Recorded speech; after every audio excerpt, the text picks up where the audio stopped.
to another episode of MyattJazz. My name is Renee Myatt, and I'm your host. Today, my guest is the dynamic Tony Coleman.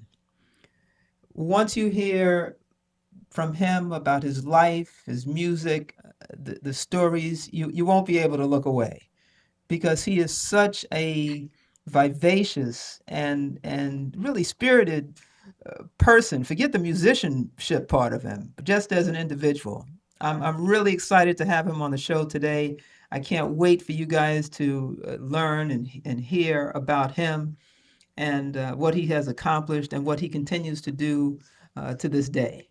So sit back, relax, and remember if you like the show, please remember to like and subscribe. That's a perfect way to support this channel. So, welcome Tony Coleman. Hey, Renee.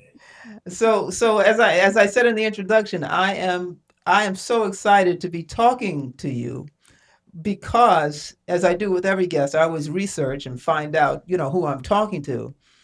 And it is, I mean, just your background is just so was so exciting for me. I just can't wait to delve in. So let me delve in right away.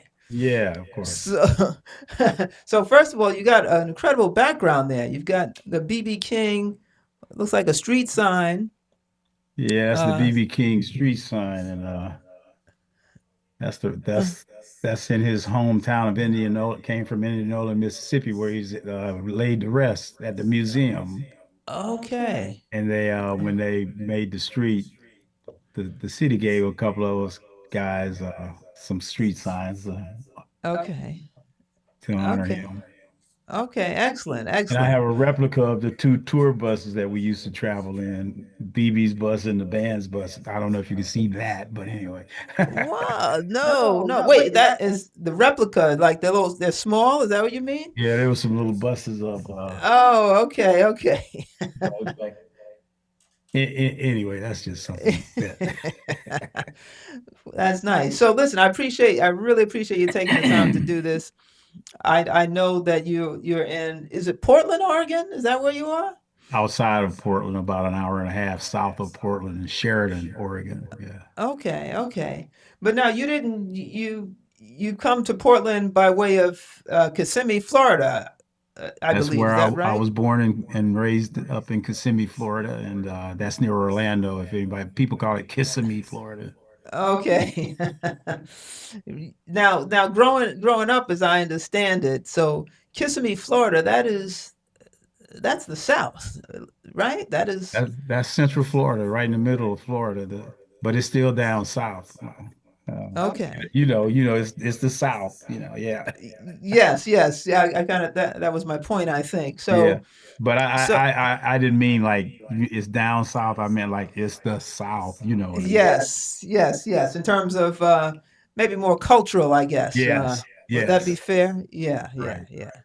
So having grown up in Florida, now people who don't know you, or people who do know that your father was King Coleman.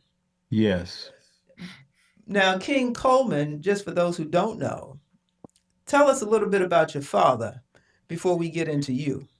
My father grew up in Tampa, Florida, and when he got out of high school, he became a disc jockey in Tampa.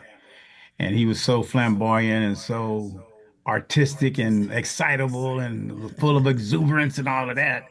The disc jockey, the owner of the radio station said, you need a name for yourself on the radio." And he said, "And I have one for you." And my dad was like, "Okay, what?" He said, "Well, since you act like a king, we're gonna call you King Coleman." I see. So he became King Coleman, and then he moved to Miami and DJ'd in Miami and stuff, and ended up going to New York and Harlem, and he became the MC at the Apollo Theater for many, many years. And Oh. he introduced the Apollo and New York audiences to all of the Southern artists that would come up, like BB and Bobby Blue Bland and Rufus Hmm. Thomas and on and on and on. And but Yes. he was right there with Jackie Wilson and Jimmy Hmm. Castor, who I met. He was great, one of my Hmm. heroes. I was at his house through a friend in Vegas, and he told me about my dad because I didn't get to meet my dad until I was 17 on my 17th birthday. Really? Well, what? That's a long time. Why is that? Well, he was divorced from my mother, and he had moved on, and Okay. he lived in New York, and he was in Harlem. So, Okay. but Okay. his mother, my grandmother, of course, told me all about him, and Mm-hmm. so she said, I know why you got this drumming thing. You want to be a drummer because your dad used to play drums. He used to play hand drums and stuff. So, Ah. and I look like my dad. If you look at King Coleman, I look like Mm-hmm. a heavy. That's a picture of him right there, King Coleman. Okay, I see it. He, Uh-huh. I used to look thin like him, Yes, where did the years go? but so he invented the dance, the mashed potatoes with James Brown. He created that Yes. dance. Did he really? Yes, he did. Yeah, King Wow. Coleman and James Brown, and they did a record about it. The mashed potatoes, and my dad, they recorded it down in Miami because J James Brown's record company didn't want him to do it. They were saying, Hmm. "We don't need another dance record." James Brown and Mr. Brown, being who he was, said, "The hell with that! I'm gonna do it anyway." So he used my dad with the band, and he's in the background going, "Yeah, hey!" And my dad was a great dancer, and Uh-huh. and the mashed potato man. So you can look him up. Anybody that want to Yes. see, check him out. King Coleman. You can YouTube him and see Wow. his songs, all of that stuff. Excellent, excellent. Now, was your mother a musician or into music at all? No, she wasn't into music. It was just natural in my DNA, I guess. And I Mm-hmm. just, as long as I can remember being alive, breathing, and if I heard music, I'd start tapping on stuff. That's all I wanted to be when I was growing up as a kid, a drummer, a drummer. Wow, Anytime I wow. hear drums, anytime I see drummers, Uh-huh. and all my life, that's all I ever wanted to do. Now, you tell this wonderful story about being raised by your grandmother, that when you were Yes. like in the crib with those little white shoes on, you like making noises as a kind of as a budding drummer back then. And we Yeah. banging on pots and pans and that sort of thing. So that's what you mean it's in your DNA. I, I just, I actually used to make my own little drumsticks out of tree branches, and I would just be in the house tapping on Uh, everything, pots, pans, the sofa, the chairs, everything, and uh-huh. boxes. And then finally, my grandma was like, "Okay, look, you say you want a drum. I'm gonna get you a drum, but Mm, if you really want to do this, you better do it, and you better okay. do it good. And if the first time I see you not doing it, that's it." And I was like, Mm. "No problem," and I just kept going with it. Wow, wow. Now this is your father's mother, is that My mother's mother, your but mother's mother? yeah. Okay, okay. But I would All visit right. my father's mother in Tampa from Kissimmee. And she was really where King Coleman got his talent. She was just very funny and always happy, and but she was Uh-huh. tough too. She was Oh, a tough lady. okay, okay. So how was it growing up in Kissimmee, Florida? How was it? Yeah, yeah, as a kid. You're a young kid. You know, this is and this point is 19 what year you figure this is? I was born in 55. I'm 70 years old. But Okay. yes, I'm 70. So when I was growing up in Kissimmee, Florida, as a kid, it was during the struggles, the civil rights struggles, when things Mhm. were segregated, and the Mhm. blacks on this side and the whites on that side, and black people couldn't go here, and the civil rights struggle in this Yes. country in America. I grew up with Mhm. that, but all black people in any side of town knew everybody, Mhm. and white people knew who we were too. But when I was a kid, the first time my grandmother took me downtown Kissimmee, Florida, I used to be into coloring and drawing and painting watercolors. I wanted to be an artist. Oh. And I used to draw and paint and stuff. And I had my box of colored crayons. And the first time I went downtown Kissimmee with my grandmother, I saw a water faucet said colored water. And I tell people this story. A lot of people go, "Man, what the hell is that all about?" Well, it's something that stuck with me to this very day. 70 years old, I'll never forget this. So I ran to the water faucet, And I Mm-hmm. turned the water on and I'm looking at it. Uh-huh. And I'm waiting for it to look like Kool-Aid, like some grape Yes. Kool-Aid or strawberry or something or some Something. lemonade. Right, It's just right. water. And my grandma's like, boy, what are you doing? And I'm trying to see the colored water. She's like, get away from that faucet. I'll explain that to you one day. And I was like Uh-huh. 5 years old. And then, Okay. of course, as I got older and went to around town and grew up, I realized what colored meant. Colored. Mm. I was a colored person. So Sure. when I grew up colored. Mm-hmm. Then I became a Negro. Mm-hmm. Then I became black. Yes. And then I became Tony Coleman, who happened to be all those things that they call. But the first one I remember being called was a nigger. That wasn't no rap word either. It was like Mm. it meant you was nothing. So I remember all that, and it stays with you as a black person in America. You'll never forget it. It's in your DNA. So Yes. I'm very defiant about racism and people being racist. It's the one Mm-hmm. thing, if you want to see the bad side of Tony Coleman, approach me Mm-hmm. with any type of racism. And that goes for anybody. So Right. my whole thing was my grandmother was like, "You're not a nigger, Mm. so stop responding to that." But of course, my grandmother and BB King and all those black people when I grew up, they were sort of shy about how they felt because of the things they see happen to our race. Of course. And so when I was with BB, I was like, "Man, I ain't into blues and yes, sir, boss. I'm into James Brown. I'm black and I'm proud." I was like ready to fight all the time. So I got in a lot of fights.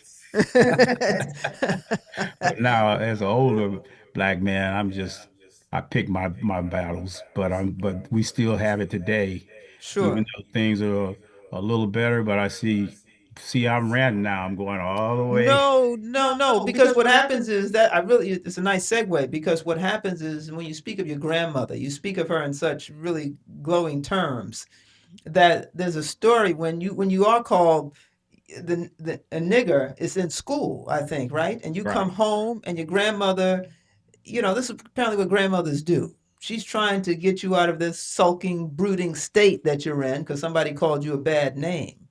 And she Yeah, said, the see, first she, time school got integrated, the first time because we went to one school where teachers had to teach three grades at one time, all black schools, all the black kids in the community went to one school in Kissimmee, Florida, Kissimmee High School from first to mm-hmm, 12th grade. But when the integration came out, you had the uh-huh, option to either stay at the black school the first year of integration or go to a white school. And I was like, yeah, I want to go to the white school. They got nice pools, they have nice uh, parks, and yeah, I want to be with the white yes, school. And then I got called nigger every day, and I'll be mm. fighting, you know. And then my grandma would be like, "What's wrong with you?" I go, "That school they called me nigger." She said, and then she sat down in front of me and said, "Let me see your name. What's your name?" I said, "Anthony." She said, "Okay, Anthony nigger, Anthony nigger. Does that sound the same to you?" I said, "No." Well, stop responding to that. Mm. You know you're not a nigger, right?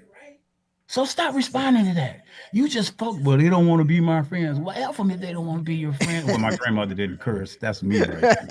But she's like, forget them if they don't want to be your friends. You be the Yes. teacher's friend. You go to school to learn. You understand me? And hold your head up. We're on welfare. You never go to school hungry. Your clothes might be old, but they're always clean, aren't they? And I Mm. work too hard for all this nonsense. So you be like a duck. Let those words roll off your back. You understand me? And get out there and break them leaves like I told you. Remember I told get out there. I don't want to hear that. See, that's what I mean. That's what grandmothers do. They motivate, they encourage, they change the narrative for you. And it sounds like that probably, you correct me if I'm wrong, it sounds like that has informed you. Like your name is Anthony. That's No right. other no other name. So there's nothing that anybody can say to you that's going to have any impact like the first time you heard that word. Exactly. And But so much credit to your grandmother. she was a great lady. Yeah. She was a little Yeah. 5 feet tall woman, but she was tough, boy. She didn't play. Yes, yes. Well, she was Those really sweet, but she was tough. She wouldn't let us get away with stuff. And then my grandmother had a way when you're doing something bad, she could just look at you and you'd be like, That's right. That's right. Right. Straighten right up. So now I understand. So you're still at around this, age, but maybe 11 or 12, you get your first drum kit. Yes. Tell me about that. Well, now I'm going to an integrated school, and I've become really really good friends with this kid who happened to be a white kid, and Mm-hmm. and his name was Steve Moody, and he and I were really really close friends. Oh. And then he'd invite me over to his home, and his mother was extremely extremely nice. Uh-huh. And I think about I'm just segue to some. I think Sure. about the Dave Chappelle telling a story about being invited to this white kid's house. Yeah, yeah. And she said, we having stovetop stuffing today. And he said he was excited. And then she said, we don't have enough. So I kicked it. No, I didn't do that. But anyways, they were extremely nice to me. And Yes. we played together. And one day I was in their garage and there was a drum kit, a little drum kit up in the rack, dusty Mm-hmm. kit. I said, "You guys got drums?" And Steve Mm. and his dad said, "Yeah, but they don't do anything with them." I said, "I play drums." So anyway, they gave me the drums, put them in the Wow. car, took them home, and I was practicing every day. Now I got me some drum kit, and the whole neighborhood was like, "Will he ever stop?" Right. But that And must have been something. I mean, you're getting this gift yeah, I from did. this family. I mean, that's like wow. That's Yeah. like wow. I mean, because at that point, you're 11, you're little. So are you thinking that yes, I'm going to be a drummer? Oh yeah, for sure. That's all I wanted to be. I'd be in school Uh huh. tapping on the desk, thinking about drum beats, and the teacher be like, "Hey, excuse me, will you please stop doing that?" You know. Wow, wow. So now let's say, that's kind of middle school. Where'd you Hmm. go to high school? And well, in high school, I wasn't in band, but I was playing with a there used to be a disc jockey that would give what they call record hops, where he would go and spin records. I saw that term. What does that mean? Record hops. Well, the record hops was like just a dance to go out and dance to the music of the local disc jockey. Today, Mm-hmm. I'm going to be in Kissimmee, Florida, Saturday and Friday, blah blah. And he'd show up, and then he was a personality, and he spin records, and people dance. Mm-hmm. So he had this particular disc jockey was from Bartow, Florida, named Rudy Ogogo from Bartow, and he would come to Kissimmee, and he had a drummer who would play Uh-huh. drums while he spun the records. Okay. So whatever record he put on, the drummer is playing with the records. And Mm-hmm. then he would give the drummer a break. It's time to give the drummer some. The James Brown song, Cold Sweat. Get the Yes. drummer some. So Yep. he go, you ready to get the drummer some? Yeah. And then he said, you got it. And the drummer would play a dance beat like Cold Sweat, so people could dance to the drummer. Yes. So my Okay. friends, my friends went and told Rudy, hey, our friend can play drums. Can you let him play? Nah, I got a drummer. No, get that kid out. Nah, nah. And they just keep bugging him. Then one day I was in my backyard practicing, Mm-hmm. and he was dating one of the friends of mine, an older friend. He was dating her, and I was practicing, and she brought him to the backyard where I was practicing, and I looked up, and they were standing there, and she said, "Tony, Rudy wants to talk to you." I go, "Oh, there's Rudy a Go-Go." He said, "You really can play." Uh-huh. you know? And I was a young kid, and his drummer was older. He was smoking and drinking Yes. and doing all kind of stuff. But he was like, "This young kid can play. Would you like to be in with me and go and do record hops?" I was like, "Yeah." Mm. So I became a little drumming phenom. I was on the radio, radio go and the funky drummer, Tony Coleman. Wow. So So that you was were my touring around Florida at that time? Is that what's going on with the around record yeah hops? around Central Florida and just Okay. different places, and played. I was in Rudy Ogogo and the Funky Drummer Tony. So I was in junior high school and I was getting paid like $20. I mean, you kidding Wow. me? A lot of money back then for a kid. So I'd always have me some nice little rags. So I was cool. I was a little Uh-huh. star. Wow. So now you wind up did you graduate? You graduated high school. Yeah. Okay. But the first band I played in, and we're not telling too much. I'm not talking too much. You're fine. You're perfectly fine. Okay, so Yes. now So the there used to be a band around from Orlando, Florida called Bobby Williams and the Markings. And Bobby Williams had a big band like James Brown. He had two drummers, bass player, two guitar players, had an organ player and a piano player that played clavinet, and Moog and stuff.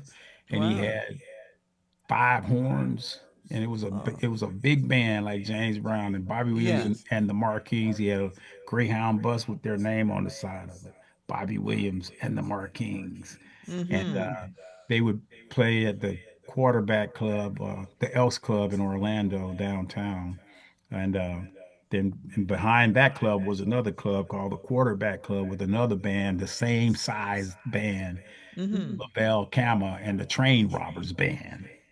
So they would compete, but they would always play and let them have a break so people could go check them out and back and forth. Okay. But they were competitors. But I used to watch Bobby Williams band and sneak in the club. I was only like 16 and watch them at rehearsal. And they used to Uh-huh. see me sneaking in the club looking at them. And it's like, kid, get out here. What are you doing in here? And then I became their runner. Hey, Tony, go get us some drinks, some sodas, and yeah, give me some cigarettes, kid. And I was Yes. like their little runner. Yep. I Yep. couldn't be in the club when they played, but I would hide in the corner where the cases were and be watching them. And I go to Uh-huh. the rehearsal and I bug the hell out of them all the time. Hey, Randy, can I play? Yeah, we'll get you up, kid. We'll get you up. They never did. I see. But I'm Uh-huh. with Rudy Agogo now. And then one night, the manager from the Bobby Williams band came and saw me after my little record hop gig. And the Uh-huh. manager said, Tony, Randy Warren, Bobby's manager, I'm the manager. Randy, the drummer, wants to hire you in the band. Said, be there Monday. And then I walked in the club and the other drummers' drums were gone. I was looking like that. It was like Mount Rushmore to me. And I set my Wow. drums up. And they say, okay, now we're gonna hire you. Now you know the show. You've been watching us for years, so I'm gonna hire you. And the rhythm section was a rehearsal, but I was a little kid, and I was Yes. playing too light. I was playing like Uh-huh. I Uh-huh. knew the show, but I was playing it like. Then he started cursing. What's wrong with you? And then they got on my ass real strong, and then I was like, and they said, okay, okay, calm down. You're in it. Uh-huh. So that was my first band. Wow, wow. Now, how long were you with them? For about 2 years and a year and a half. Then I joined the military to get away from Kissimmee, Florida, Orlando, Florida, get away Wow. to to to just go live, become my own person. And So, b- s- I joined so the army. before, so before you became your own person, when you're touring around with Bobby Williams, did you leave the state of Florida at all, or no? Yeah, we would go to Alabama and come, little places like that. But I didn't stay. I just go play, and you come back. Right, right. Okay. So now you say you joined the army. You joined the military, I should say. What branch of the military? Army. It was the army. Okay. So I what made joined. you join? You joined why? I joined the army. Well, see, I always had the vision that I wanted to be. I used to have dreams when I was a kid, like the excuse me, how can I explain this? Like when Disney had a TV show called The Wonderful World of Disney. Yes. I don't, maybe people don't know this, but it would they would have a show and it would show different things around the world, like in China, here's the Chinese wall and and all these different things. And Right. we're in Italy and Mickey Mouse is gonna do, and I see all these places and I used to dream in color about seeing those places and traveling. And then one day I was like, I got to get out of this town. I want to. So the military, I saw an advertisement, join the army, see the world. I was like, yeah. I got ready to join the army, and the army guy came in to talk to my grandmother to sign the sign for me to join. And he Right. was sitting in the living room. And when my grandmother walked in, she didn't say anything. How you doing? No, she said, "Where do I sign?" Oh. Oh, But wait, how old were you then? I was like 17, Oh, okay. right out of Okay. high school. Yes. And Okay. so you couldn't even drink until you were 21 back in those days. But you could join Right. the military and get killed for the Isn't that country. interesting? But you can't drink a beer legally. Right. You can still get your ass shot for 'em. Yes. So anyway, I just wanted to go to my vision. I Hmm. had opportunity to be in the military, so I did that for 3 years. But But I this is the is this the Vietnam War? right after Right. Nam stopped, and I joined Okay. right at the end of Nam. They were bringing troops back, Okay. Okay. Got it. And so and you were there for 3 years, you say? yes, I joined went from Florida, did the training, took the oath. Yeah, I'll do whatever you say. I'll kill for you. I'll do this and that. Yeah, okay. Now you're no longer Mr. Coleman. You're Private Coleman. Get your ass Uh, over there. So you're yes.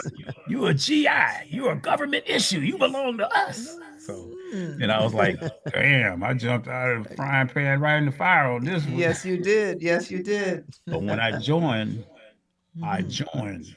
I was spitting polish. I was all about it. I Oh. like the discipline. I like the order. I like the Hmm. togetherness, the tightness. I like that. Uh-huh. Uh-huh. I was like, Okay. and then I had a black drill sergeant who was like, he was serious with the black troops, like and Hmm. with all black people when I was growing up was like, hey, if you're gonna do something, you gotta be 3 times better than others. Yes. So he was like, "You gonna be the best. I want my black guys gonna be the best. You Hmm. understand me?" And I was like, "Yeah, I'm ready. Let's sir, let's do this." And Yes. so I needed that. I needed Hmm. that because Yeah. I grew up with my grandmother, but that was the first time I actually had a male person who Hmm. was directing us to be Okay. men. Yes. Right, right. So I liked it. I was like, yeah. So that was my game. Got it. I didn't join gangs when I was a kid. I was Yes, playing yes. drums. So then I went to Fort Knox, Kentucky for training, basic training. And got out, went to Fort Ord, California, first time on the airplane. I'm going to California. Yeah. Whoa. Yeah. To Fort Ord, California. That was near Monterey, California. Hmm. And I came back home in my military uniform. Spit shine. Yeah, everybody's like, "Oh, look at Tony, he's such a man now." I'm like, "Yeah, I'm in the army." Then my main post was Fort Riley, Kansas. I was like, "Damn, I'm in Kansas." And I was in Kansas for like the rest of the whole time I was in the military. Mm, Now okay. you need to ask me questions. I'm doing all this talking. No, you're perfect. You're just perfect. So you were in the band while you were in the military? I think you No, joined a band. well, I put a No, band together though. you put a band together. Ah, with you and who else? It was me and a guitar player. So when I was in the army, they used to have a Mm, rec center where you can go and play ping pong and mhm, take sign out instruments, guitars and drums and play them and stuff and all that. mm, So I used to go mhm, practice drums and all of my army buddies was like, "Man, you're good, man." And then another guy said, "Hey man, there's this guy play guitar. He's like Jimi Hendrix. He can play his ass off, man. You mm. guys should meet." Then I met him. His name was Welton Everett. And Uh-huh. Everett Walton, whatever, from Texas. So he and I would play together all the time. Then we had bass players, but we cuss them out so much because they couldn't play good. They say, "You guys are crazy. Screw you." Then I met another bass player, Russell Jackson, and the three of us became good band members together. We had a trio, Mm, and we mhm. named the band Solid Funk.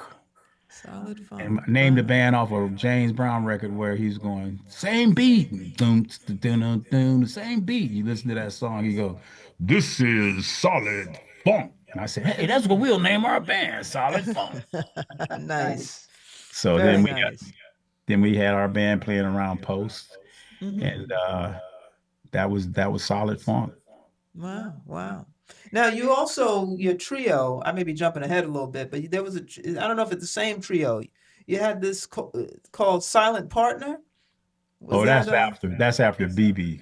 that's after BB? Okay, so let's talk about BB a little bit. So, how do you meet the maestro? Okay, well, I want to just share this with you. Okay. So we had solid funk in the military, Hmm. and we had a keyboard player, and we had two horn players, and we were pretty hot stuff.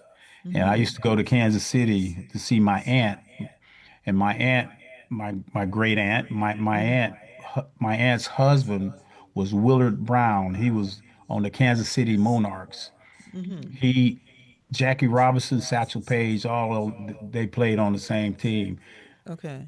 When they got Jackie Robinson from the Kansas City Monarchs to break the color barrier, Hmm. two two other men broke the color barrier after him, and one of them was my uncle Willard Brown.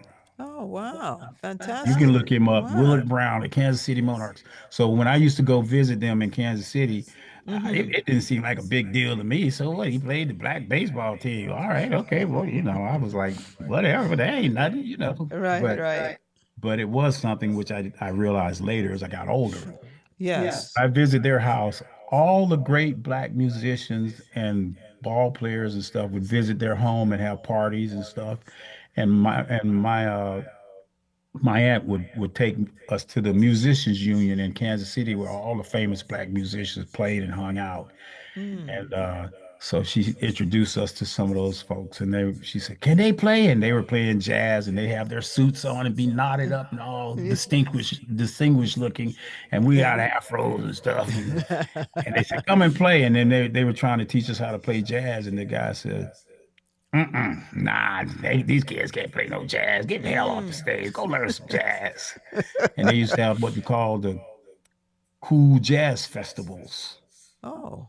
and they Uh-huh. had it in Kansas City. And I saw BB King and Bobby Bland on stage with New Birth and the Isley Brothers and Freddie Mm. Hubbard and all these different bands. And I snuck backstage. I told my friend, "Come on, we're gonna sneak backstage." And Uh-huh. I said, "Just keep walking." And we walked back there, no security or anything. Then I met Right. Freddie Hubbard, and I met War, the band, Lee Oh Oscar and yeah. stuff, and War, and they Yes. gave us a pass, and I could sneak in anybody's club. So Uh-huh. so then when we got out of the military, we all went back home to our different homes, and I Hmm. went back to Kissimmee. Then I got a job at Disney World, and I wanted to be a commercial artist. I was going to school for commercial art, and then I Really? was I was working at different clubs. Hmm. And Leroy Cooper, who was the band leader with Ray Charles' band, lived in Orlando, and he worked at Disney World. He was in charge of the marching band at Disney. And Mm. he said, "Hey, you need to come and get a job, man, and play in the band. And we need some drummers. So be Okay. out there." And I went out there and I'm out of the army now, so I went and got a Hmm. job working at Disney to be in the band, but it wasn't a spot open. So they said, "In the meantime, we can put you in the character department." What is So I had that? to wear a bird suit. So I was wearing the big bird suit, and I got Wow. fired because I tried to hit on some girls in the bird suit. One thing, never do, never get a job in the bird suit and try to pick up some ladies. Okay, don't Yes, it yes. don't work. No, it doesn't work. And they were like, "You can't be doing that. You're not supposed to be talking and stuff. You try to hit on some girls in the bird suit." No. Well, they said you said meet them at 4 o'clock. You get off at 4. So then I was going to school, and we were. But wait. I think didn't you go to Chicago though after you got Yeah, out I'm of the getting ready. army? I'm getting ready to go now. Okay, okay.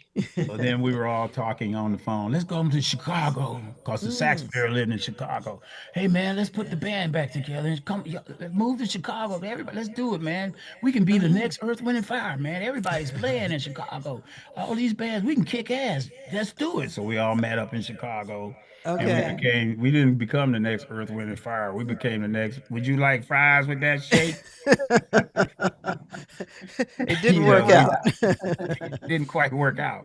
But Hmm. then the sax player, my friend Fred Brooks, he just passed a Oh, I'm few months ago. sorry. We buried Fred. Mm-hmm. So he introduced us to his wife's family. It's Mm-hmm. like seven girls live at the house, and the family let us live in their basement. Oh. And their mom and dad, the Waltons, called the Waltons, They were the Waltons? the Walton family, and we became their brothers. Uh-huh. So Miss Walton get us up every morning. No, you boys need to go find some jobs. Let's go find some jobs. Blah, blah, blah, blah. You ain't Oh. gonna be no musician. You're gonna be blah, blah, blah. And then and one of the all of them sung, all of the girls sung in church choir and stuff, and they could sing.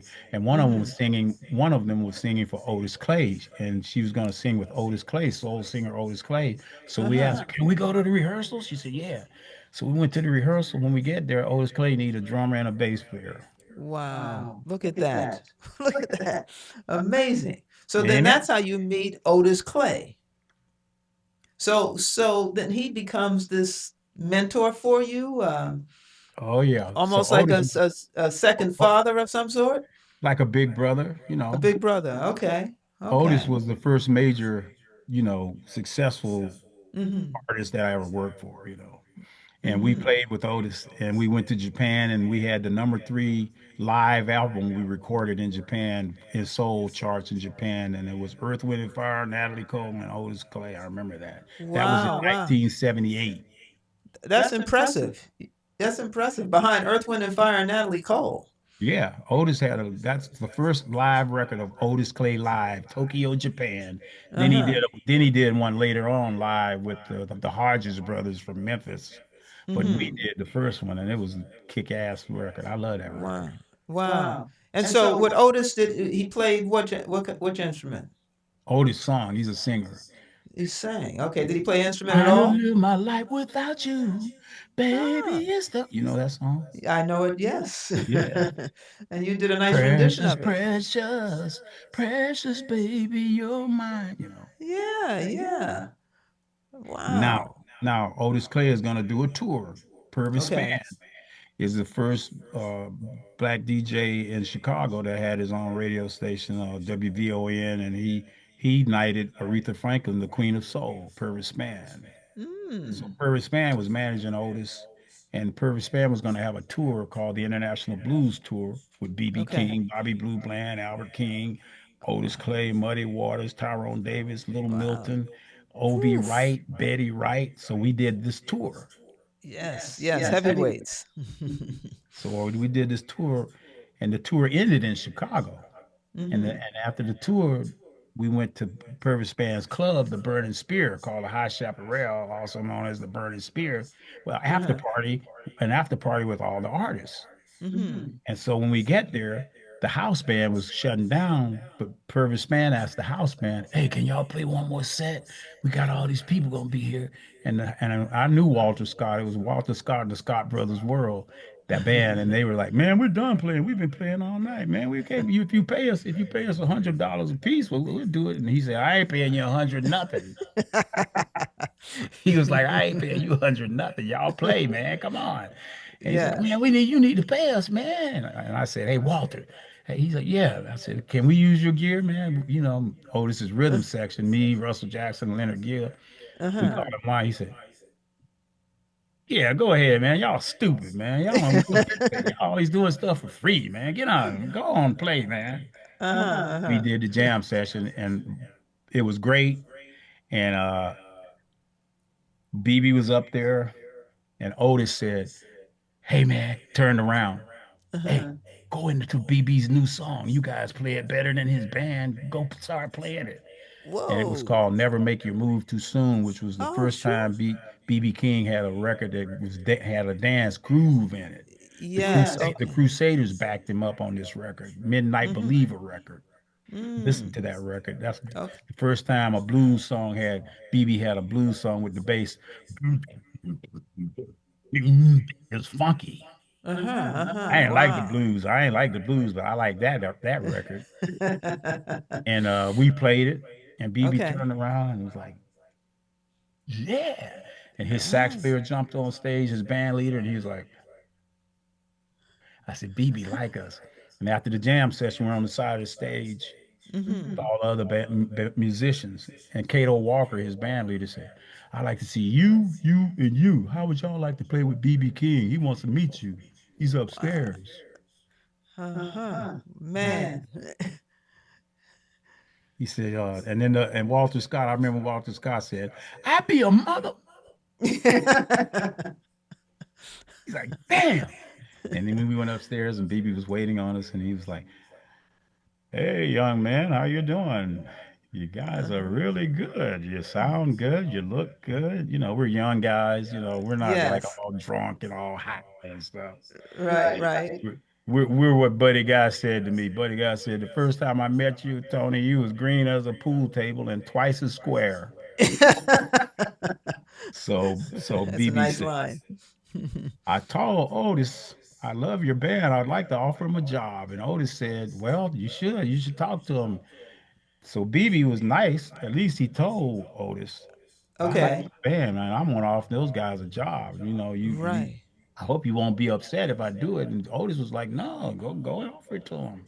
So we Uh-huh. said, "Would you like to work with me?" We said, "Nah, man, we don't work with you." We was like, "Hell yeah."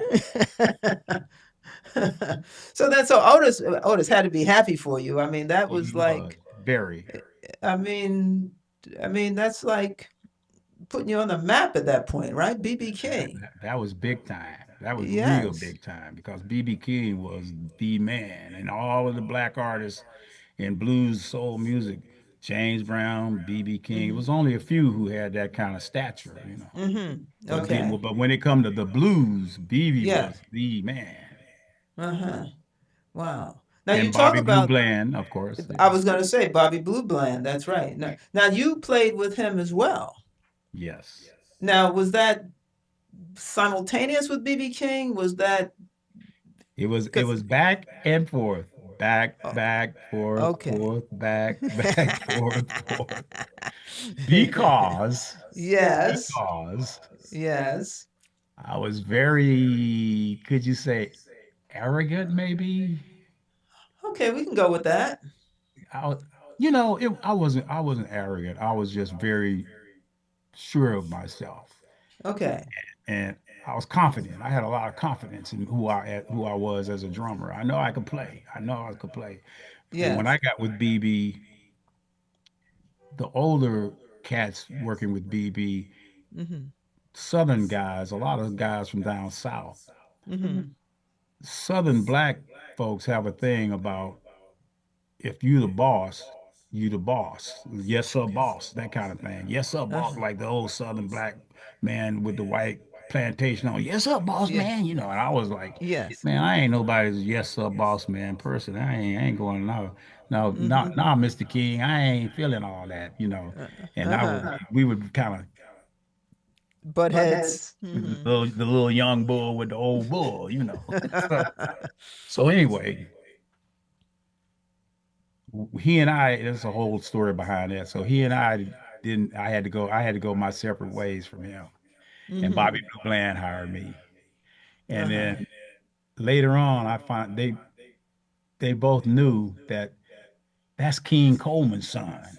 That's Mm. Coleman's son. That's King's son. That's Tony Coleman. And go, yeah, you look just like King. And you know, my dad was he quit music business, become a civil rights activist in Harlem. He was in Oh. National Geographic for fighting against the civil rights struggle. You know, he Mm-hmm. became an activist, or he became a minister.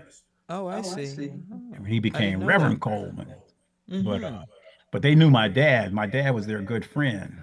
Okay. So they was like, what they would do would be like, yeah, Bobby. BB would be like, yeah, Bobby. The young man's a great drummer. Boy, he loves to fight and fuss with you though. We told King we'd gonna watch over him, but maybe you try him out. Maybe you can do something with him. So so then I get with Blues Band, but Bobby Blue Bland, and Okay. Blue is like a real father figure to me. BB was Oh, like more like an uncle. okay. BB Uh-huh. BB would say things to me like, Tony Cole, man, I don't like it when you do XYZ, son. I wish you wouldn't do that. You know, I don't, you can't talk to people like that, son. I go, man, because those guys grew up, you say something bad to a white person, you could get hung, Mm-hmm. castrated, cut, murdered, shot, all of that. Right. So if a white person was get out of order with me, I'd say something like, "Hey man, you got a problem? You want to straighten this out?" Baby would be like, "Oh Lord," and then you go, "Cole, man, you can't do talk to people like that. Those people, like, man, screw that." Right. I'm remember me. Stand Yes. down. I ain't about Yes. all that yes sir boss crap. Yes. Defiant Tony. Yeah. So so now Bobby got me. Okay. I'm playing with him now, and he was really close to my dad. He loved my dad, and he Mm-hmm. would, if I would get into some kind of little confrontation with something that I didn't like, the way I Mm-hmm. would with BB, Bobby would say, "Hey, TC, I saw what you did. I appreciate it, but Mm-hmm. could you have done it a little different? Not, hey, I Mm-hmm. don't like you doing that." I He was see. more, He was subtle. He was subtle. But even, you got the point. He was a little more. He had a little more yeah, finesse. yeah. So those two men are really the two people because Mm-hmm. if I didn't like something that was happening with Blue's side, then BB hired me back and back and Mm-hmm. forth. Then finally Blue would say to me, Tiger, I want you to go back with BB. He needs a drummer. He needs you. Mm-hmm. And I want you to keep your effing mouth shut and do the job now. Okay. Now you can have fun over here with me, but you can BB take Mm-hmm. care of business because he makes a lot of money. He works all the time. You need to be over there, and I want Mm. you to do that for me. Now, Oh. King, my dad, Uh-huh. want us to look out for you. Now, go on over there and just keep your mouth shut and work with him and shut up, okay? Gonna get Jazz over there. Wow. Wow. And that's how I end up being with BB longer than any of them. Wow. That's really something. But you say you was back and forth, back and forth. Now I've read BB fired you 5 times, Yeah, but hired you six. yeah. But see, So. but see, here's something that people don't understand when you say that. And the Mm-hmm. reason I tell that story, BB, about BB and I having issues with each other 5 times and Yeah. all of that, because after I worked with BB, I got offered a job to manage the BB King Blues clubs, to direct the music, put bands together in every club. Oh wow. There was Tommy Peters in Memphis put the BB King Blues Club together with BB, and he Mm-hmm. had one in LA, well, Memphis, Mm. Nashville, LA, Mm. Las Vegas, um, New Orleans, West Palm Okay. Beach, and Montgomery, Alabama. And I was the music director to put bands together in all those clubs. Look at And that. when he hired me to do it, Mm-hmm. he BB I'm not gonna say who, but somebody was telling him you shouldn't hire Tony Coleman because he has a bad attitude. You should be careful. And another person that you wouldn't think, another Mm-hmm. black person doing that to me, I got you. Yes. you Yes. know, like Yep. Yep. jealous of me because I have it like that. But Right. anyway, try to knock, throw salt on me. Sure. And he said, she said, BB fired you 2 times. Did BB fire you 2 times? I said, no, that's a damn lie. BB never fired me 2 times. She's a that person's a lie. They's a lie.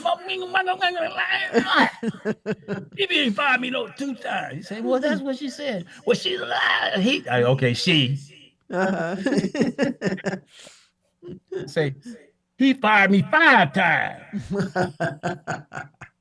And Tommy started laughing. He said, man, you're so crazy. He said, and then Tommy was the one to say, well, he hired you 6. I said, that's right. Yes, yes. Wow. But he didn't fire me because I wasn't doing my job. He fired me because Mm-hmm. I taught BB and BB taught me. When Hmm. I first got with BB, all BB cared about was playing the guitar, doing a Okay. good show, Right. being a gentleman, being nice Mm-hmm. to people. Okay. being humble. That's what BB was. But he Right. had the other little ass bootlickers around him doing, all kind of stuff, taking advantage of him. And Mm. when I came around, I was like, hey man, first of all, I ain't kissing no behind for no job. And I'm gonna let BB know, man, that's a bunch of nonsense. And then, like we would all have to double up in a room. And the Okay. first time everybody was complaining about that. And I was like, hey man, me and my roommate out here on the road, I said to him, man, I don't like rooming with you, dude. I like my own space, man. I don't want to, Hmm. I'm a grown man. So, well, Right. BB, that's what they got. I said, well, me and you need to do this. When we get to the hotel, I'm gonna go get a room and you're gonna pay half and I'm gonna pay half. And we're gonna Mm. solve that problem, right? Problem Yes. Right. solved. Yes. So of course the haters be like, Tony Coleman down there getting a room, like telling on me, like what is that? You know. So of course BB would be like, Tony Coleman, son, are you getting your own room? I go, yeah. Uh-huh. Well, I get the rooms. I said, yeah, but you ain't rooming with nobody. Your manager ain't rooming with nobody. Your valet ain't rooming with no. The bus driver, why the band got a room together? Now, see, now that's a problem person. Okay. You see, that's considered a problem. Yes. Yes. Coleman's a problem. Coleman's a problem. Yes. So then he go, well, Coleman, this is my band. It's not your band. If you don't like the way things are, you can always go home. Bye, bye, see you. That's Mm. that's how it worked. Uh-huh. Uh-huh. Then I later on, you see. get the rooms for everybody to go. We get rooms now over here. Then I come back. Now we got rooms. Oh, okay. So you had to be let go for something to change. Is that how it worked? Then I Wow. come back. Now we ride in a bus, sitting up in seats, in regular Okay. seats, all Uh-huh. over the country. And everybody's tired and complaining. Man, my back, man. Damn, man, my legs. Wow. Mm-hmm. And then BB walk on the bus. He got a bus with bunk beds in it, and he's relaxed. And Uh-huh. everybody in the business got bit nice buses with bunk beds and stuff. And the Mm-hmm. BB got one in his little crew. Yeah. It's like the master and the slaves. Mm. That's the way Uh-huh. I felt about it. Yes, yes. So now, you know the movie Django. Yes, I do. I'm his cousin Tango. I got it. You're So like a Tango, rebel. You're like a yeah. rebel with a cause. So BB comes on the slave bus, and he's like, Uh-huh. "How you doing, guys? Hey, boss, good. How you doing?" And I'd be like this, Uh-huh. "How you doing, Cole, man?" And they go, "Uh-oh." I said, "I ain't doing too good, man. We riding on this bus, man. Everybody tired, man. We need a bus. We need a bus like everybody else, like you. We need a bus with beds and stuff, man. Well, hey, man. Well, I guess I better go. Coleman ain't happy." And then the next thing you know, well, Coleman, I need to talk to you. Are you not happy with the bus? And hell no, I ain't happy with the bus. Right, right. Well, if you don't like the way I do things, son, you can always go home. Bye. Yes. Got it, got it. So invited back again. You got So bunk beds on the buses? yeah, so I'll go visit. They got the bag, got a bus with beds now. You Right, ready to come right. back to work, son? Mm, That's kind of wow. stuff. Well, it sounds like they needed you around. He did. Yeah, And these are the things that people don't know, but I'm telling them, maybe they'll listen to you. You can share it with them. But yeah. all they know is, man, that Coleman, I hear he's a troublemaker. But they don't Yeah. understand. It's good trouble, That's right. That's right. you Right. 'Cause know. you It's were making change happen. sorry. I said you were making change happen. Yeah, and then we're Yeah. then we're traveling and we get to the gig late, Mm-hmm. and now we don't have a crew. We have to Mm. set up our own gig. I got to set up my own drums and stuff. Oh. And now Uh-huh. it's late, and I got to set the drums up in front of the audience and stuff. I'm up there trying to just, hey, tell Coleman to hurry up. We got to get started here. Hey, Mm. hey, if y'all got your ass here early, Coleman wouldn't have to be late. Right, Now we right. getting into it about that. Why don't you have a crew, man? All these white artists got crews and stuff and production. This ain't the Mm. 1952 band, BB King band. I ain't for all this, man. Why I Yes. gotta set up my? We need for production. We need people to set the stage. You BB King, man. I don't need you to tell me how to operate. I know. If you don't like it, what I know. I can go. I know. See you. Well, sounds Then like after, then after a sounds. year, you know, we I'm got a sorry. Say that crew now. again. Say again. Sorry. No, I cut you off. What were you saying? No, I say, and then after a year later, you know, we got a crew now, Cole, man. You want to come back to work? Come on back. Sounds like a pattern here. Yes. Sounds like a pattern. But it sounds like maybe not so much a love hate relationship. It sounds like you were giving him ideas, things he needed to be doing. It wasn't a love hate. It was I don't need Joe Young butt telling my old butt what to do. You know, Yes, even though I yes. know you're right, I don't like you you being the one to tell me. Right, because at this point, how old are you?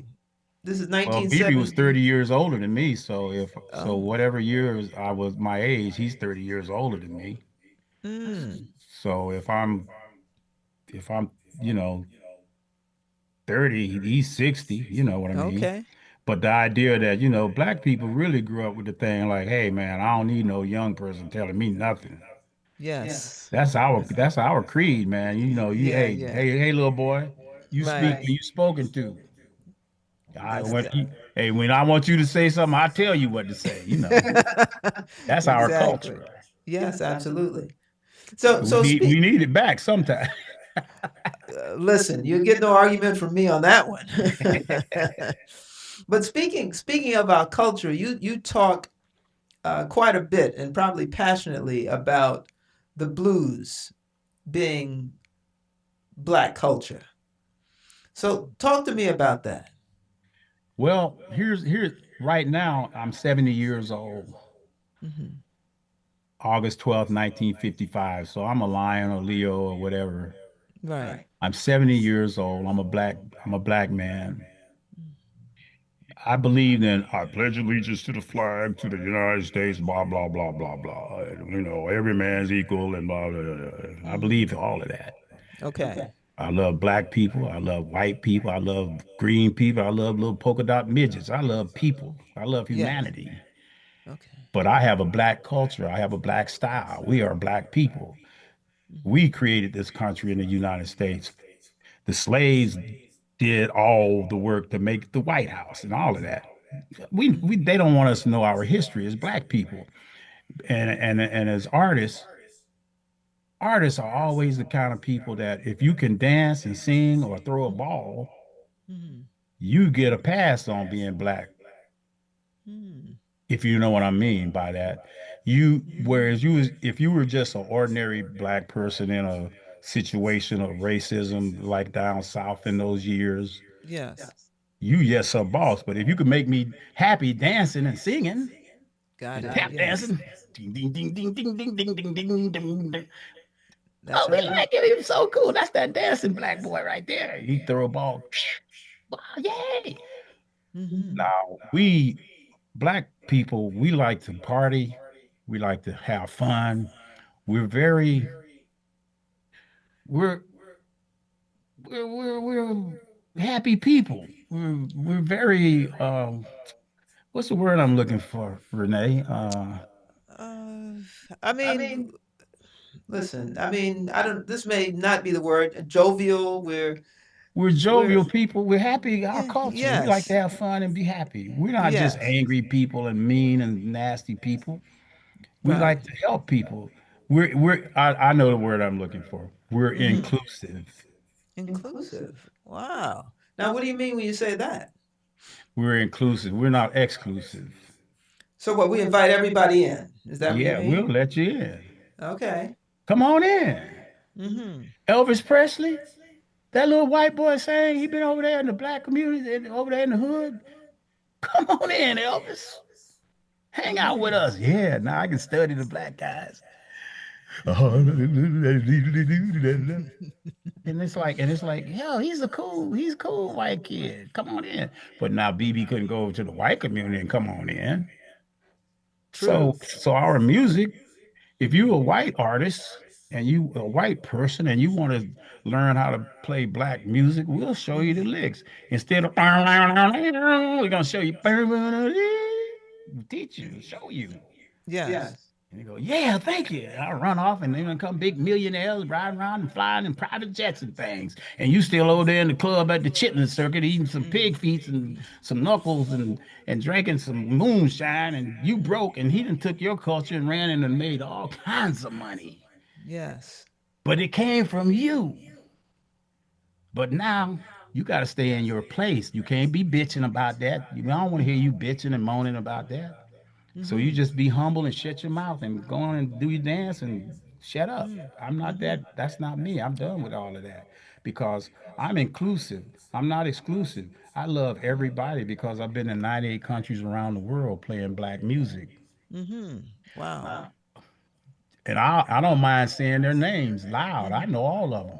Joe Hmm. Bonamassa, Eric Clapton, Hmm. uh, any white person that's playing blues music and become millionaires and they make millions of dollars and they Uh-huh. ride around in 4, 5 tour buses deep and trucks Hmm. and trailers full of equipment and playing arenas and being promoted. Hmm. But Tony Coleman and all of my colleagues, black guys and black musicians, you don't see me riding around in tour buses and trucks full of gear, and I play better than they asked. I am the blues, but you're imitating my culture and you're getting rich, and I'm not. But I can't say nothing because now I'm an asshole. I'm an angry black man. Hmm. So that's interesting because I mean, the someone who doesn't know would think like the people you name, like Eric Clapton, the other person you name, were blues players, right? People would, if they didn't know any better, that's what that's what they would think, right? I'm sorry, say again. So if I don't know, let's say I'm a person I don't know the blues. If I heard like an Eric Clapton and I heard him playing the blues, would I think that's a blues player? Right. Because I wouldn't know any better. But just Oh, you, saying, oh, you know better. I do. Yeah, and Tell whether you know them or not, you know better okay, tell me why. because you know if you know the blues come from black folks and the BB Kings and the Bobby Blue Blands and the soul people, James Brown and Etta James and that, Mm, you know what you know and Coco Taylor, you know what blues yes. is. You ain't got to know their names. You know that's the blues. Now when you hear, if you, I'll use an analogy. Okay. So if we got a crowing chicken contest, Mm-hmm. I'll use a farm analogy. We Okay. want to pick the best crowing rooster in the barn. Okay. Next, bring him up. Mm-hmm. Bring this up. Bring it. You're like, okay. And then somebody bring a duck up and they say, hey, where you coming with the duck? It's You a got crow it. crew. That's supposed to be crowing chicken. Trust me, this duck can do it. Come on, Mr. Duck, show him. We like him because he's different. Forget all of Mm. that. Let's get the duck. We can sell that. Somebody Mm. acting like they got like them. I We can see. relate to the duck. We can't relate to that. We don't understand that. We more comfortable with the duck. Mm. But you gonna make the duck more important. You go to the I can be more specific than that. Okay. You can probably YouTube everything. Sure There was a can. Grammy show. There was a Grammy show where I forget this white guy name.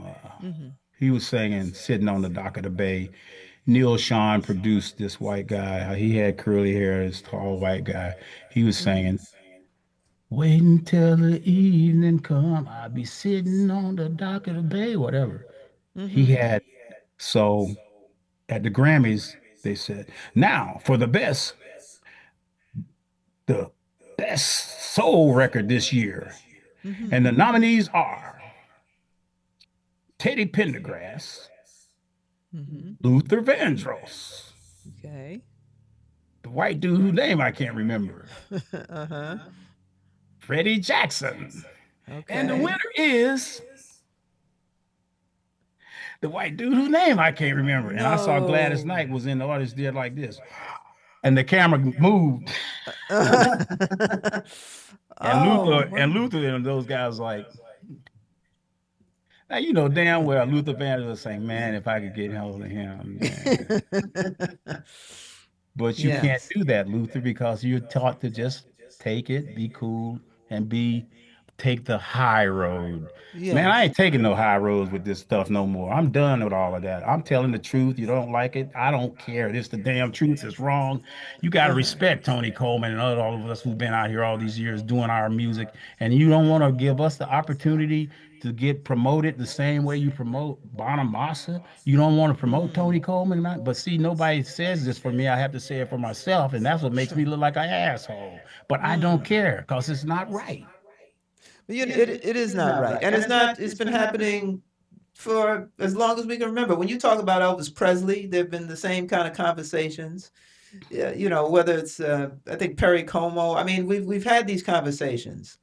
And so you when you say you're speaking about it now, the question I have, because you're 70 speaking about it, sounds like you were speaking about it long before now, though. This has And been going on forever.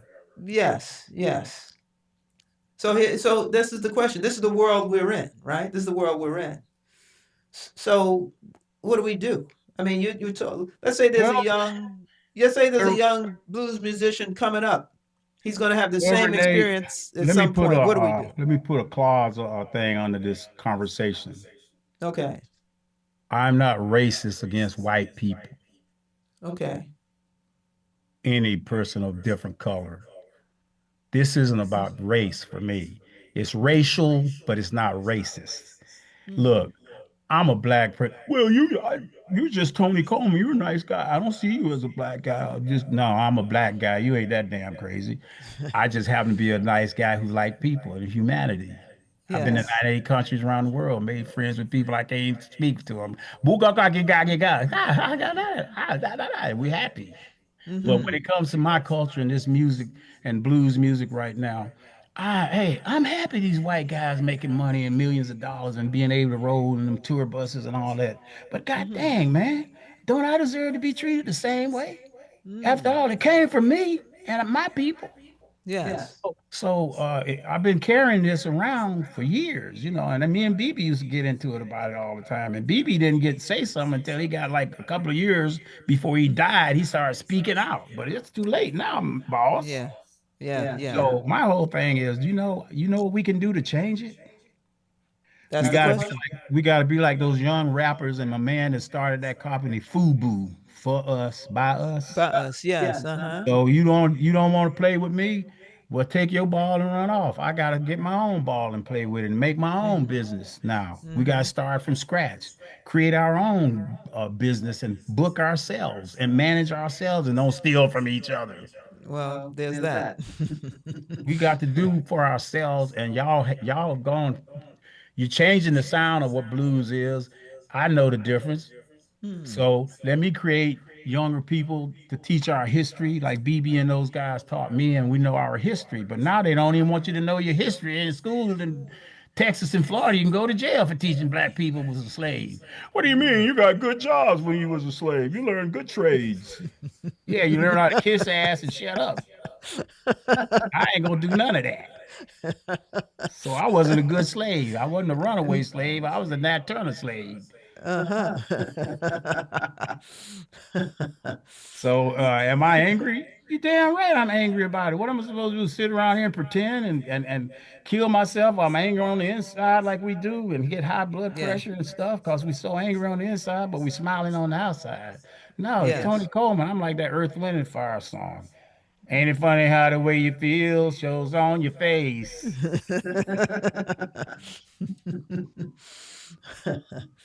So wait, so how do you kind of conquer this? I mean, do you have your own manager? You booking your own gigs? I mean, how do Book, you I book myself and I try to get black people to work together and create our own things. I mean, there's nothing wrong with working together. I mean, in this country here, and Trump is just opening up, reopening all these dead racist elements of life in America. He's telling them it's good. Come on out. I got your back. Mhm. The Supreme Yeah. Court said, y'all can't do shit to me. I can say anything I want, so I'm going for it. Let's go. I don't want to hear nothing about no black stuff. Tear down that black museum. I don't want to hear about that. Mm, mm. Hey, Miss Piggy, come. What you a piggy? You call people names. You're Yes. ugly. You're a mean person. Give me my caviar and a golf ball. I can do and say what I want and make people Mm-hmm. angry and hate instead of being using that power to bring humanity together and say, let's help one another be happy in this world. Not the black way, the white way, the human way. We're all Mm-hmm. human beings, but let's respect the diverse, different cultures. I've learned so many things around the world Mm-hmm. from being with different people. I don't have to be around black people because some of my worstest things happen to me from some black folks. Okay. I mean, let's don't play games with this thing. Yes, Like yes. you think because I'm black, I like to be the black. No, I don't like ignorant a-holes, period. Mm-hmm. Got it. Got it. And when you happen to be one that look like me, I really be upset. Like, really, man? Really? So how are you handling Oh, your the world? question. I'm sorry. No, no, no. How are you handling the world like it is now? I'm going to write about it and make music about it and bring people together through music. That's what musicians are, our talent, my gift is to write music. And instead of writing music about your booty looks so good and I want to bite you on the butt and all that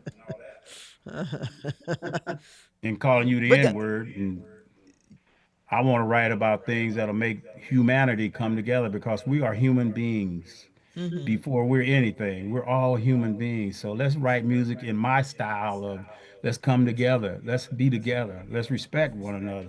Everybody talking about, I love you, man. Love you. You ain't gotta love me. Just Uh-huh. respect me. Yes, yes. Love, respect. Everybody use love. I'd rather for you to say, I respect you, man. Mm-hmm. You different than me. You don't talk like me, walk like me, you don't act like me, but I respect you. If Right, you just right. do that, we got it made. Just Mm. respect, man. I'm sorry, Renee. Sound like I'm preaching, but I'm. No, no, you You are, are, but but it's it's okay. okay. It's perfectly fine. So But here's the anyway, you. that's But you mentioned writing a book. You wrote a book. You have a no, book out there somewhere. No? no, no. Well, you got a book on how to play drums, right? Yeah, that. Yeah, yeah. Yeah, that. No, the book you're talking about, your next book you're talking about writing about, Right, is right. more about, how do we kind of like how do we, I'm making it simple, but how do we live together? But you're talking about more in terms, like you said, humanity. Like if we're all here, like I think I heard you say, we're all Americans. We're on this in this country because we're Americans. Yeah, So, and see, this is something that I want black people to stop doing. Not all black people, but this is mhm, something I want black people to stop doing. First and foremost, we all come from somewhere. Now, Okay. I'm not an expert on this stuff. I can know you can get records and DNA, blood samples, and all that, and say you from Arbojosha, Gossabosha. I know you can do that. Yes. I get that. But everybody that's sitting on your behind, you're not pure anything. Mm-hmm. Whoever you are, you either got this in your blood, you got a little of that in your blood, all this stuff. But the first thing we got to start doing as black people is, I'm American, damn it. I'm Mm-hmm. American. I'm Mm-hmm. American too. If a Yes. white man can go off and act stupid and ignorant and holler and scream, "Hey, goddamn," well, my black ass can do the same thing. Now, don't say, well, you can't do that, Mr. Black Man. Now, you go over there and be quiet because we don't need an angry black man, but it's all right to be an angry white man. But now, Mm. what's your problem? The white man can go over here and be, calm down, sir. Please, just, I do the same thing. Mm-hmm. 94810, get over here. It'd be 50 black cops over there beating your ass. So don't tell Yes. me, it's no racism and stuff. But so my whole thing is respect. We gotta teach how we all gonna get along in America. We were born here together.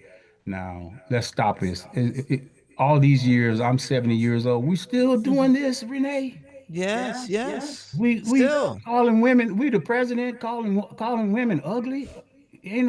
That's okay. You teaching that to kids. Yeah. You Yeah. don't want to talk about slavery. Well, we don't want to talk about that. That's American history. That ain't black history. Right, right. That's American history. Teach about the black man that invented the light bulb and stuff. Teach it. Why you scared? Why you scared of that? So let's stop being divided by race and gender and how you get happy and all that. I ain't, gay people or whatever.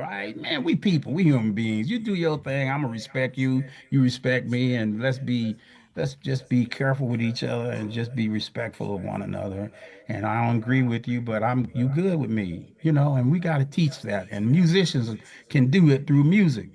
But what happened with musicians is, you play your music, especially black musicians, you play your music and you get on top and you're making money and people Mm-hmm. telling you how great you are and you getting dressed up and you look at my house and you got your ring pokey finger sticking out and you think you all important and look at them little poor folks over there. We're eating caviar and we're staying at the best hotels. You're a ghetto boy and I'm when you dead, Art Blakey said to me long, long time ago, a drummer, jazz drummer, Art Blakey said, Mm-hmm. "Ain't never seen a Wells Fargo truck following a hearse. That's Have right. your fun now. Be happy and Mm-hmm. play them drums, boy. Make people happy." That's what we do. I ain't nobody, I'm not better than anybody, and nobody's better than me. And I respect everybody through my drumming, through my music, through my drums. That's what God gave me talent to do. I Play see. these drums and make people happy. Hey, hey, hey. And people see Tony Coleman, the haters see you happy and they be upset. Look at look at him over there talking to those people. He's how happy. What, they don't want you to be happy? I'm just saying in general, people don't like to see that beautiful smile you got on your face. There are a lot of elements that don't like that. They just haters. Yeah. They don't have no love in their hearts and their life, and they don't know how to get it because they've been beaten down so hard. Now everything they see is negative. But I'm just early '90s. A Uh-huh. Rose Corniche, man, and the promoter's like, yeah, that's my car. Oh. And everybody was like, wow. We played the show, and I remember Jaco Pastorius came to the gig barefooted and sat in with us. And then Mm. when the show was over, the car wouldn't stop. They took it away on a hook. So I'm just saying, material things, you can praise and glaze and daze at it all you want to. You can't take it with you when you're dead. Just take that same money and stuff and make yourself live beautiful, but don't ever forget you're just a person like everybody else is my point, I guess I'm trying to make.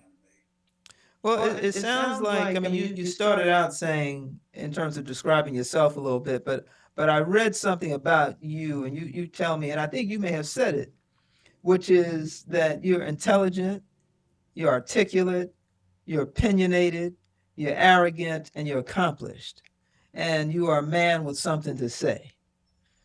Would that be true? Yes, That described you perfectly.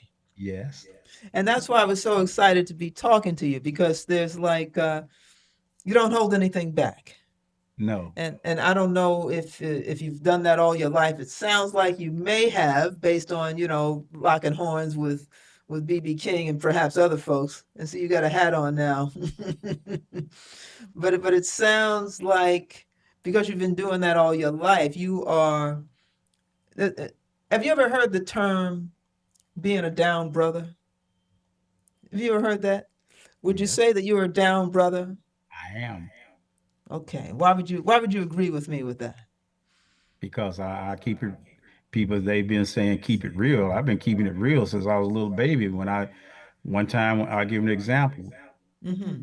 I was sitting on a step, and I remember seeing the man visiting my grandmother. There's three steps, one, two, three. His butt was on the top step, and his Mm-hmm. feet was touching the ground, and my butt was on the top step, and it was touching the first little step. And I remember thinking, wow, one day I'll be able to grow up and my feet can sit on there. And they were Yeah. having a conversation. They were talking about something, Mm-hmm. and my little butt was sitting there listening. Mm-hmm. And I was like 4 or 5 years old. And they were saying something that wasn't correct. And I said, no, it was supposed to be a blue one. They said a blue one. They all looked at me and said, boy, shut up. Ain't nobody talking to you. Go get your little butt out of here. Speak when you spoken to. Talk when you asked to be talked to. I mean, well, I just said, get on out of here.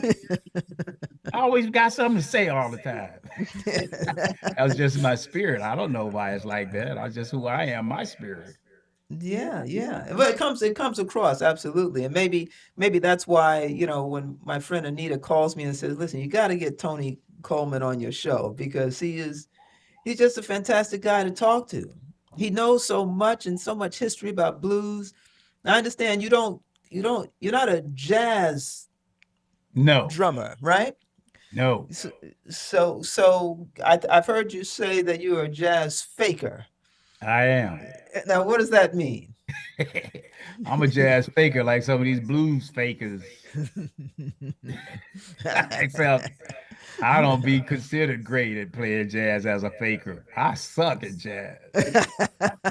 Those guys that play jazz, man, they got some talent, man. Those guys, Renee, I'm sorry, I said man. Beautiful That's lady, okay. Miss Renee, I'm sorry. That's all I right. mean to say, man, I'm anyway. When I listen to the jazz guys, Mm-hmm. they're just phenomenal the way they swing and the way they feel jazz. To me, jazz is a very, very intellectual type of music to me. Mm. Jazz is the kind of music you sit down and you watch it more than you feel it. Mm-hmm. Now you hear the music, you like it, but you watch how if you notice jazz is just guys showing you how great they are at their instrument. They know the Okay. craft, swing ding, ding, ding,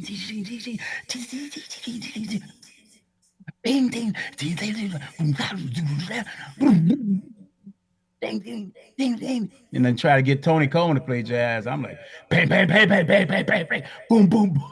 It's not. I'm not all refined like that. My mind don't work like that. My mind and heart work like I'm the backbeat man. Make you Uh-huh. move. Damn.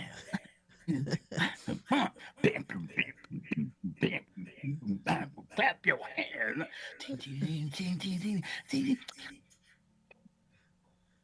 No, I'm not that guy. No, you're not that guy. But you're the funk guy, sounds like. I'm the funk Yes? man.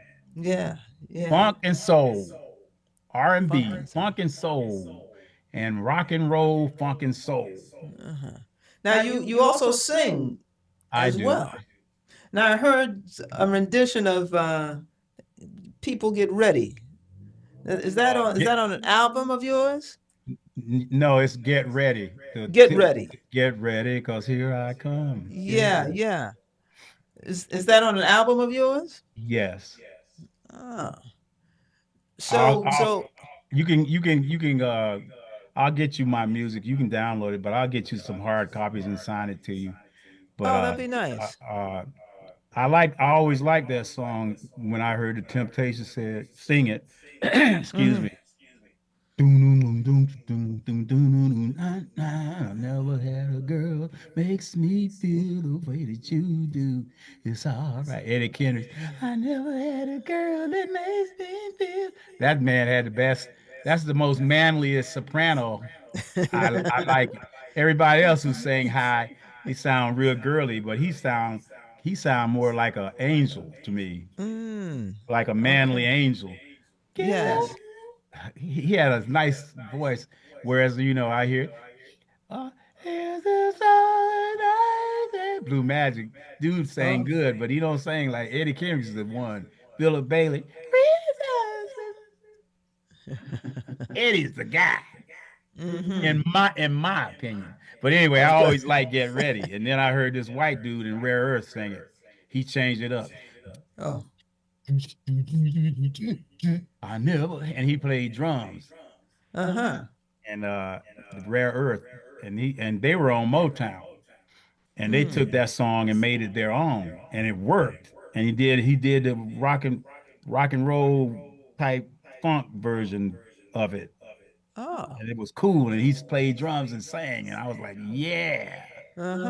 Uh-huh. Peter Rivera, excuse me.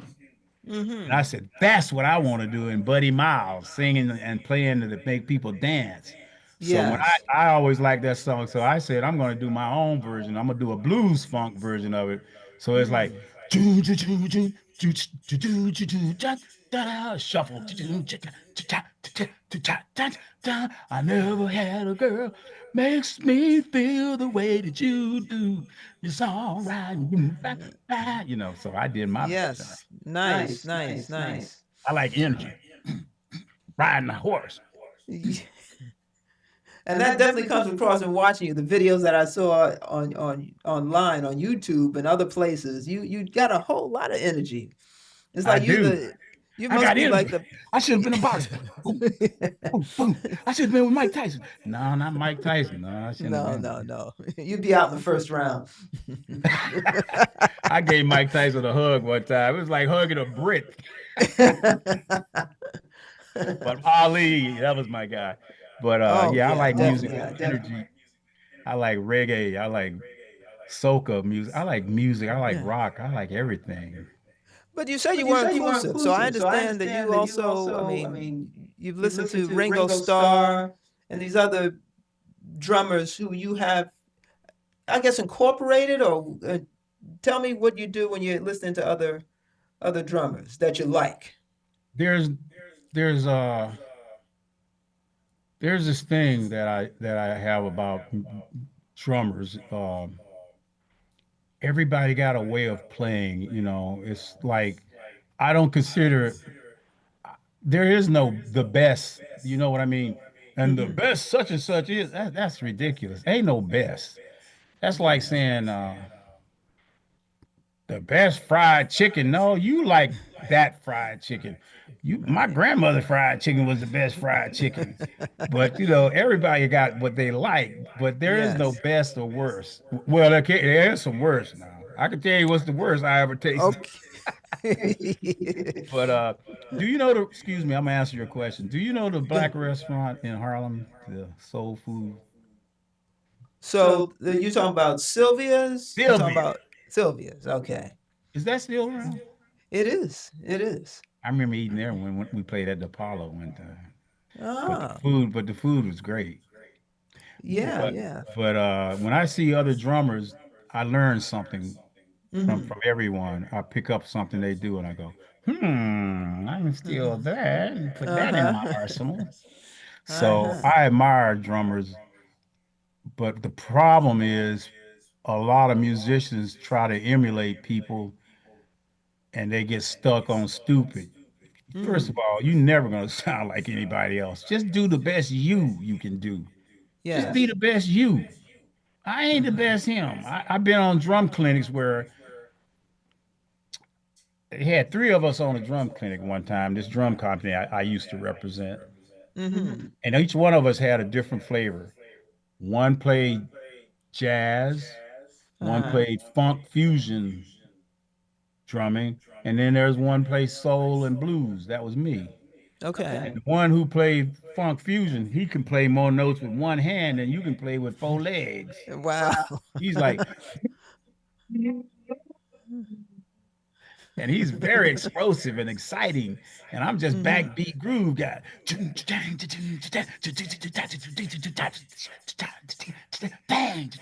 But this guy's like, so they said, "Hey, TC, you know, he's supposed to close, and you were supposed to be before him, but scheduling's bad. We need to put him between you and the other guy. We need you to close. Would you be okay with that? Because we know how badass he is, and if you don't want to do it, we understand, and we still gonna pay you." And I got pissed off. Hmm. I was Renee. I was like, "What's that got to do with me? Right, right. He's a hot dog. I'm a hamburger. People like hamburgers too. Yes. I ain't trying to be him. I come here to be me, Mm. and I don't appreciate Mm. that. My name's Tony T.C. Coleman, and his name is what his name is. Right. So he said, "I'm sorry." I said, "Man, just don't ever do that again." See, that's the kind of stuff that bothers me. So I go up, he does his thing, and I walk on the stairs. I said, "Good, ladies and gentlemen, before he leaves, I want y'all to know I ain't gonna do none of that what you just saw. And if you want to leave and don't see me, goodbye. Have a good day. But I'm getting ready to do TC if you want to stay." People Wow. stayed and gave me a standing ovation Of course. because I keep it real.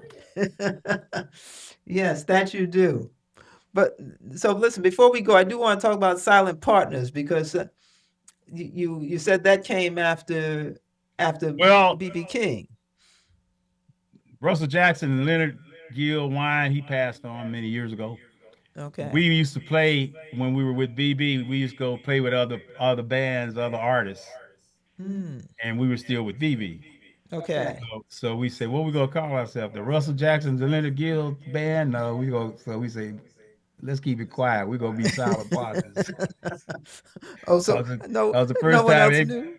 huh? I said no one else knew.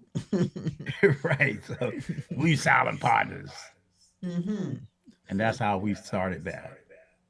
Mm, gotcha.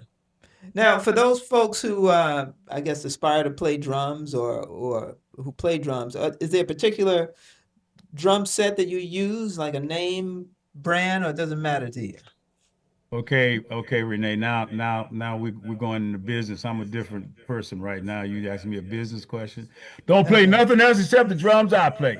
Ain't none of them drums worth a damn. You understand me? You play Mapex drums. That's what I play, and I like playing them, and they're the best.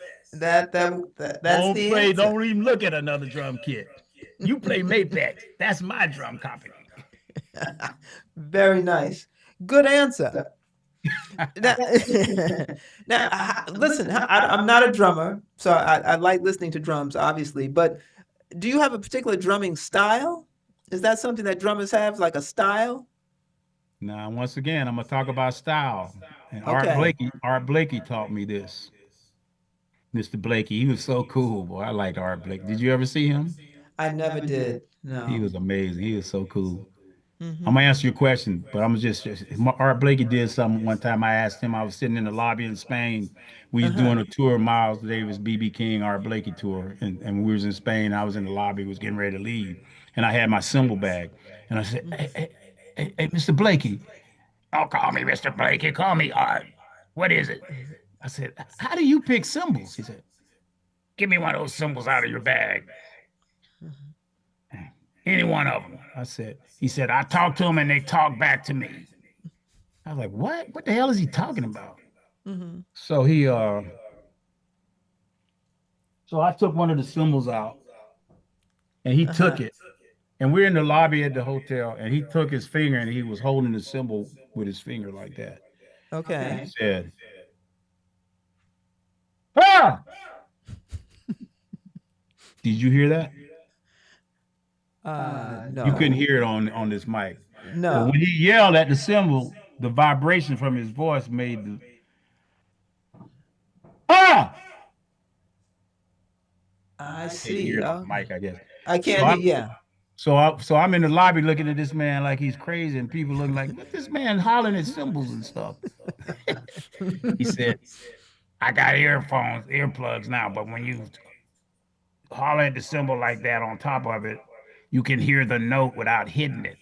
I listen for notes. Oh.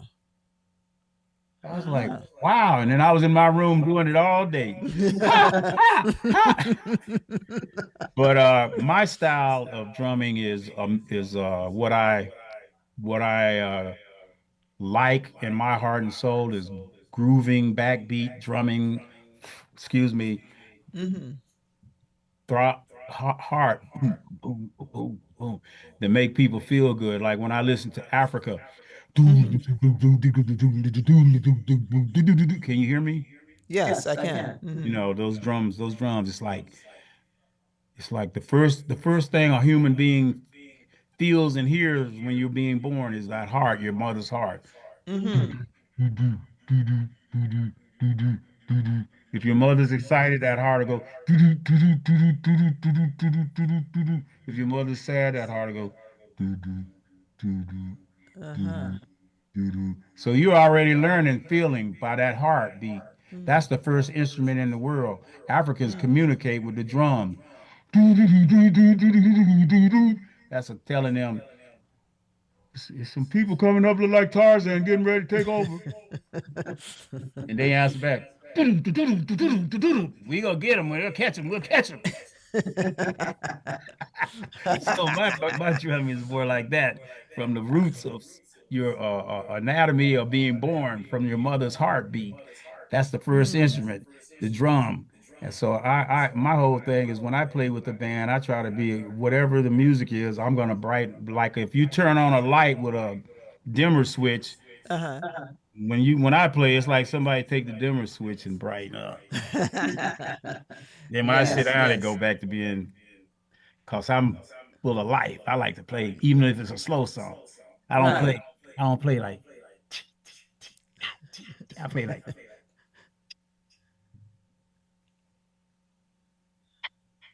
And then when I play something with some feeling, most guys be like, I'll be like, Uh-huh. just more drive. Oh, I So see. I'm a driving. I'm the driver. Hmm.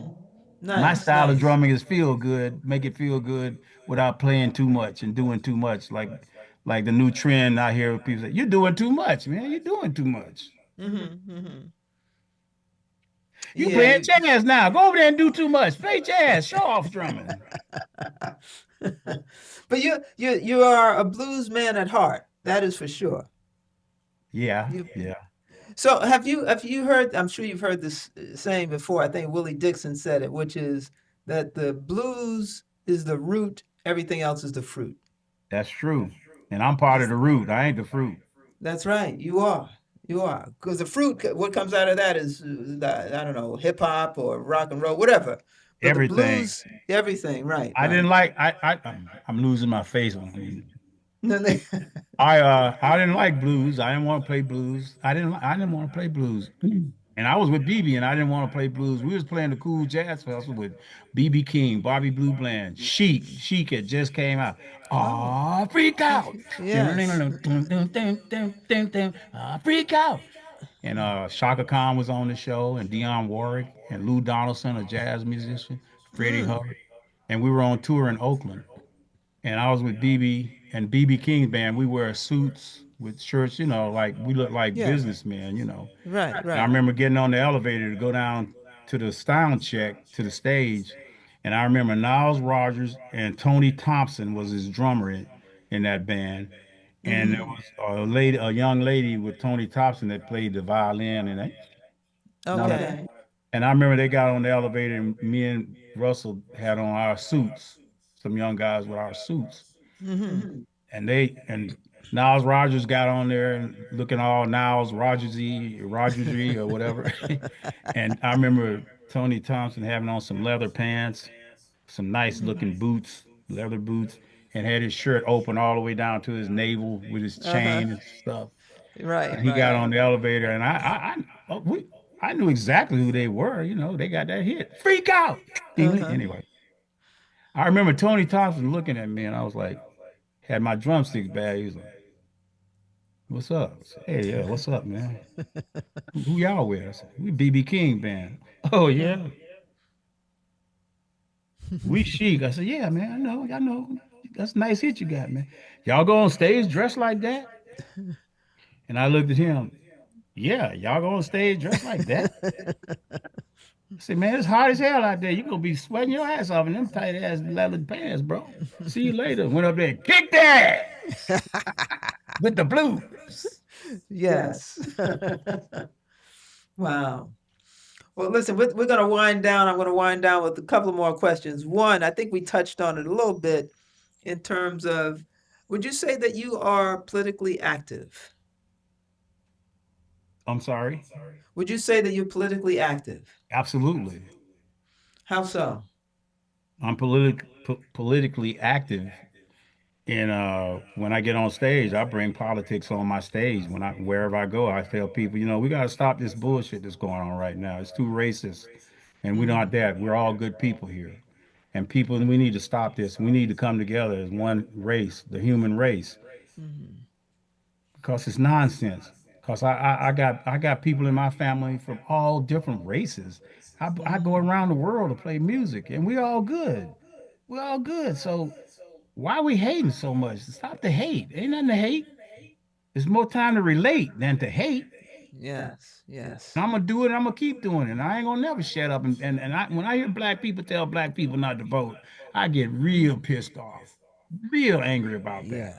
And I told a friend who used to be a friend of mine who was online telling people don't vote. It ain't no black people shouldn't vote.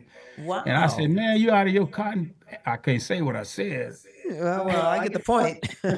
And he said, well, this and I'm gonna be quick. I know I talk a No, lot.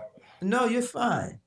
You born in South Carolina, but all of a sudden now you got dreadlocks, you wearing African garb, and now you from Africa now. You okay, you was born in United States of America eating hot dogs and hamburgers and drinking Coca-Cola. Now all of a sudden you African now. You done discovered your African roots. And you gonna tell Hmm. black folks not to vote. Is you losing your mind? Hmm. Yes. All the people that died and got hung and castrated and killed and raped and murdered to vote not that long ago. Yes. And you want to sit up here and act like so anyway, no, I tell people, I encourage people, man, you got to vote. You see, if you don't, what happened when you don't vote? Hmm. So now you want to get online. He's a this and he's a that. Man, shut up. I'm glad he's here. I'm glad he's here to make you feel miserable because you stupid for not voting. If you would have had a vote, you could say something. But other than that, shut the hell up. Yeah. Yeah. In my opinion. In your opinion. Well, listen, you live out there in Oregon, and it's you got a big farm, I hear, Yeah, like 10 maybe acres. 10 acres. That's a lot of land. And I got my little John Deere tractor. Yeah. I love my tractor more than I love my dreams. I also understand. Now, is this a farm with like chickens and cows and No, sheep and no, everything? let's don't go too far now. I ain't trying to raise no farm animals and all that. I ain't got time for all that. But I would Okay. say this. It's good to have your own land and be off grid and be able to Yeah. grow your own organic garden and grow your own food and have Mm. all these things because you never know when time comes you might need that stuff. So it's good for black folks because a lot of white people know how to farm and grow vegetables and have farms and people be talking trash. Look at that old ignorant farm person. That person, if the power grid go down like it did in Texas, and you Yeah. freezing your butt off, you better know how to fix some food and how to protect yourself and stuff. So let's don't be ignorant. It's one thing to be ignorant, but don't be stupid. Hmm. Hmm. So I Yeah. encourage people to learn how to be on some land and how to live on the land. I ain't trying to shoot no deer and kill nothing, but if I got to eat, Mr. Deer, I'm sorry, Christmas ain't gonna work this time, Rudolph. Rudolph is gone. Now, what about you have one of your hobbies, I guess, is riding trains? Oh, I love train riding. European trains are amazing. The Japanese train is amazing, boy. I love Right. trains ever since I was a kid, and I'm a train hobbyist. Me and we got some friends who have trained hobbyists. We Uh-huh. have our own trains and stuff. Oh, wow. You And collect those? Is that what it is? You collect them? well, you know, there are electric trains that you can run tracks and stuff and build your own little train. There are a lot of Yes. train hobbyists, like people who like Tyler Perry fly jet planes, remote jet planes, big planes. There's like hobbies, different Yes. hobbies. And I Sure. got a friend that has $700,000 worth of trains at his house. Whoa. $700,000 worth of trains. That's Neil incredible. I Neil can't. Neil Young, the rock musician Neil Yeah. Young, used to be Uh-huh. invested in Lionel trains. He's a train hobbyist. Rod Hmm. Stewart has $1 million train hobby at his house that he built. Mm. So yeah, you Wow. gotta have something. I like to play golf, but my knees are gotta get fixed right now. But you Hmm. gotta have being a musician is one thing. That's our gift to the world. But Right. but I ain't gonna live and die for music. Music ain't I don't wanna I hear a lot of people say, man, I wanna die on stage. Are you kidding? I hope I ain't playing with you and you die on stage. I don't wanna die on no damn stage. I want something else to do. Be on my tractor. Now, is there are there children to pass this great talent of yours on to?